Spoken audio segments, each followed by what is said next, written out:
Oh, why hello. We're on chapter 6. 1, 2, 3, 4, 5, 6. So we left off in the mysterious shrinking house with breakfast smells of toast at an inn. So now we're on chapter 6. The doorbell worked.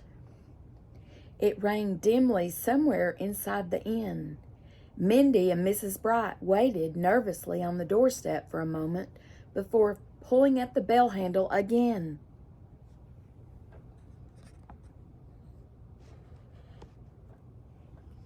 Moving you back just a little, sorry. For a moment before pulling at the bell handle again. The sound was scarcely a ghost of a ring, and neither Mindy nor the little old lady knew whether they hoped someone would answer or not. For if anyone did, who or what could it be? They half feared, though neither admitted it, that the door would be flung open by a belligerent mouse.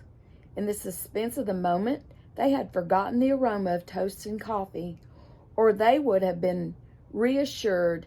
Even the most talented of the storybook mice of their acquaintance was not inclined to the toasting of bread and brewing of coffee. A curtain fluttered at an upper window. Mindy caught the movement from the corner of her eye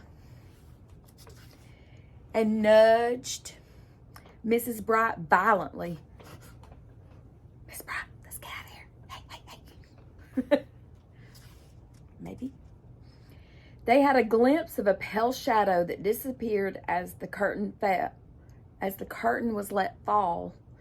Whoever it is must be a sensible body, said Mrs. Bright, falling back on her favorite word, and cautious.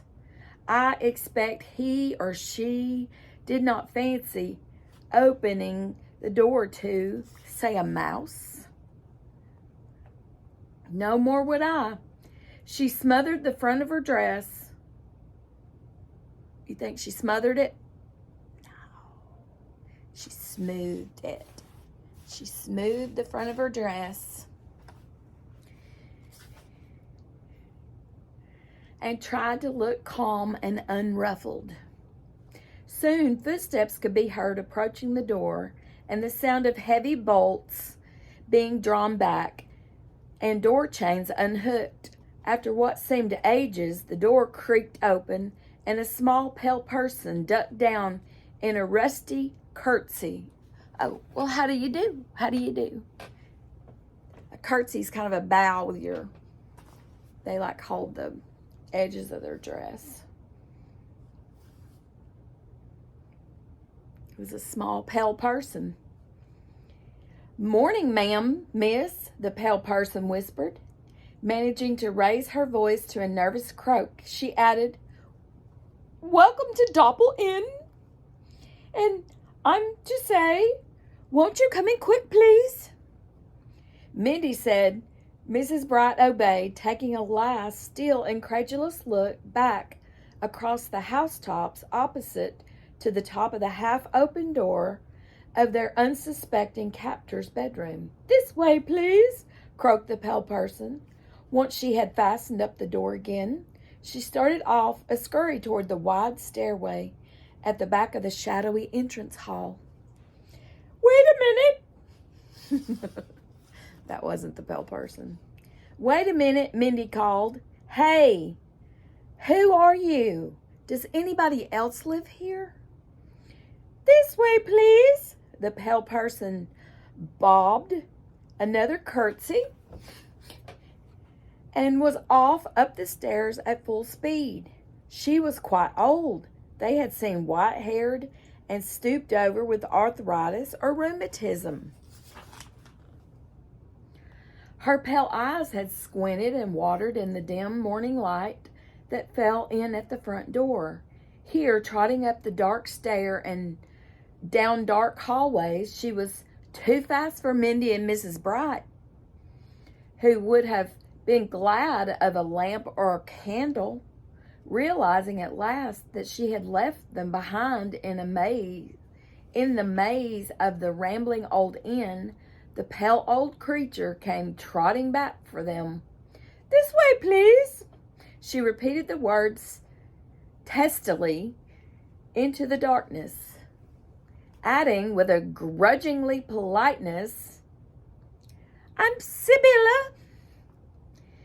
"And very like one, too," Mrs. Bright muttered, catching her breath.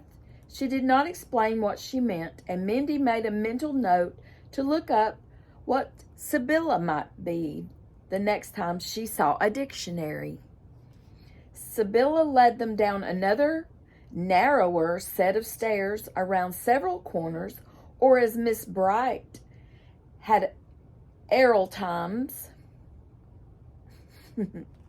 She didn't have arrow times. She had half suspected upstairs around the same corner several times, and stopped at last by a door barely visible in the gloom. The lettering on the door dimly spelled out laundry. I'm not going in there. They might want me to wash something. "Well, here you are," Sibylla said. "Here you are."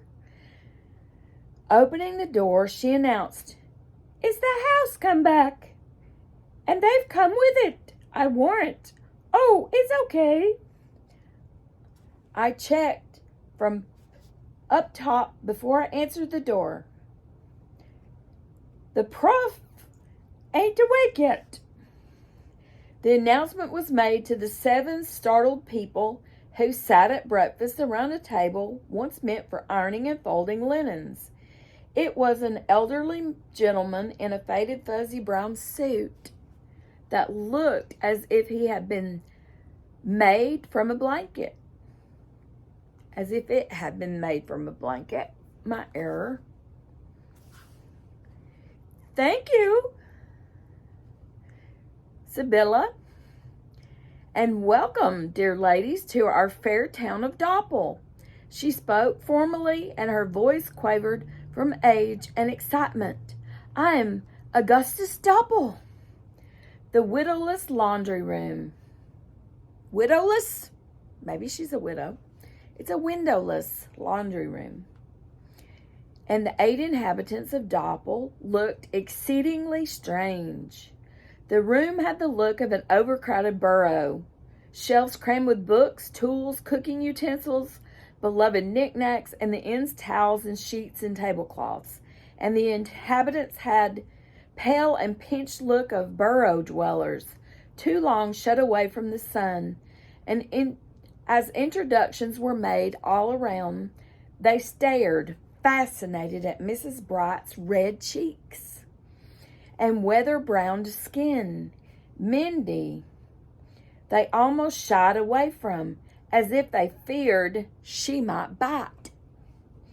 The very erect and disapproving old lady to Mr. Augustus Doppel's right was a Miss Britomart Umscott. She inclined her head only slightly as Mr. Doppel introduced her. Spoiled was Miss Bright's private opinion. Miss Umscott's pink muslin dress, very artfully made from a sheet and dyed with berry juice, as they later learned, was primly high-necked and reached to her ankles.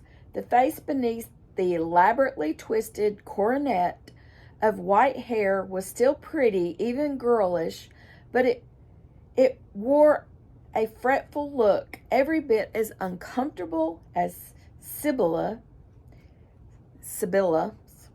sour one. Next to her was Mr. Herman Goff, a stout gentleman, I apologize, I can't hardly see tonight, in an untidy pale blue suit that looked like a crow between pajamas, blanket, and tent. The clown-like effect of his shape and his suit was emphasized by a combination of pasty white skin and a red nose and even redder cheeks. Such a nose and cheeks might have been cheerful on a man of ruddy complexion. On Mr. Goff, they looked feverish.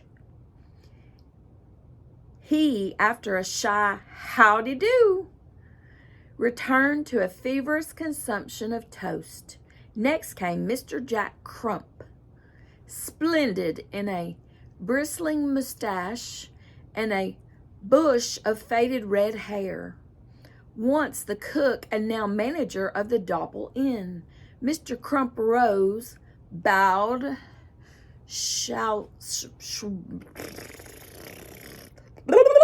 rewind, swallowed, and allowed as he was charmed, I'm sure. Sibylla, it seemed, was Mrs. Crump. After Mr. Crump came the Reverend Artemus Edwards, dignified even in a suit of ill-fitted gray blanket stuff and a very squashy clerical collar. Mindy found herself thinking that he must be... We'll turn there in a moment, but I wanted you to see there were more drawings of the people that are inside. See if you can figure out who's who from the descriptions that we were given.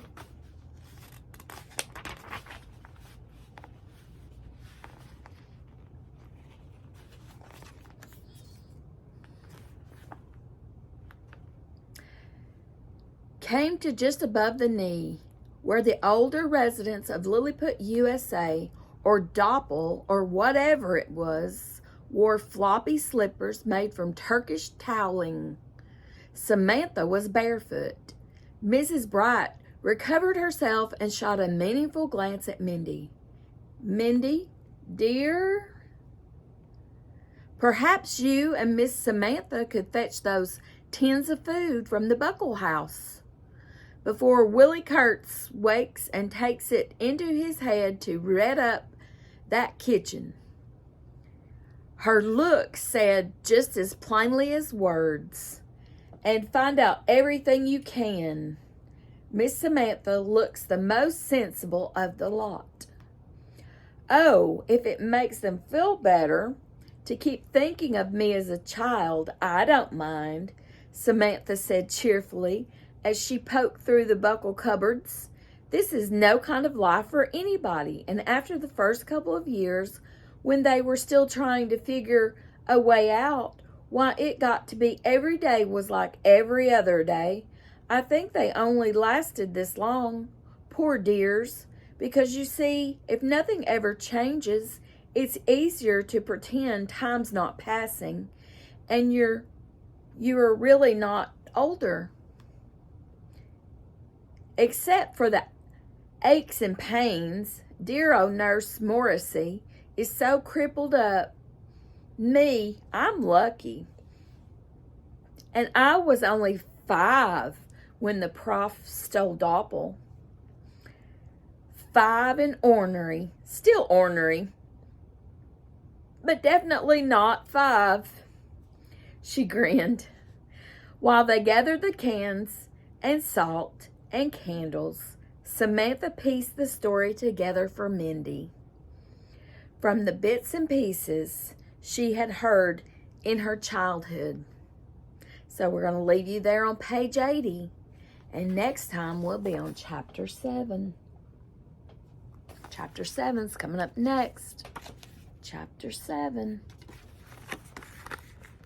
Next time, 1, 2, 3, 4, 5, 6, 7. We'll be on chapter 7. We'll mark our spot. Okay, so I'm glad you came back to listen again. I hope you've had a good day. It's been a nice Sunday for reading. It's been a nice Sunday for staying indoors and snuggling up with a good book. So I hope you read more in 2024 and grow your brains. And I'll see some of you tomorrow. And some of you I'll see again right here. So, as always, you're at Miss Gina's Planet. And I'm Miss Gina.